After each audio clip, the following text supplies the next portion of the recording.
Minkejja li l-parole daħlet fis-seħħ f'Jannar tal-2012 għal żmien twil ma kienx hemm strutturi meħtieġa biex tibda tiffunzjona kif maħsub.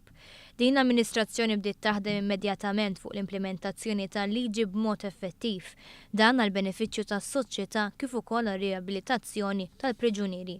Skont il-liġi l-ħabsin għandhom ikunu marfa dwar l-eligibilità tagħhom għal parole 4 xhur qabel ma dawn isiru eligibbli. Is-Senior Parole Officer Marietta Falzon fissret kemm din is-sistema tista' tgħin il-priġunieri fit-tentattiv li jsibu xogħol. Data li nista' ngħid fuq dawk li ħarġu fuq parole jew li ma ħarġux li 64% li ma natawx parole ma kellhomx xogħol lest tal-barra. 75% tan-nies li nataw parole kellhom xogħol lest tal-barra. Meta taqadhom dawk li ġew diskussi mill-Parole Board nofshom ma kellhom xogħol lest tal-barra. Bħala prassi, persuna tista' tapplika għal parole wara l-ewwel sena mis-sentenza.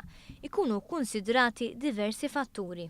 Barra r-rapport tal-unità tal-parole ikun hemm ukoll rapport tal-unità tal-vittmi. Allora il-vittma il-leħen tagħha qed tinsema wkoll meta qed tittieħed deċiżjoni jekk Gianni Borg pereżempju il-persuna jista' xingħata parole jew le. Bħalissa hemm 14 il-persuna fuq il-liċenzja tal-parole.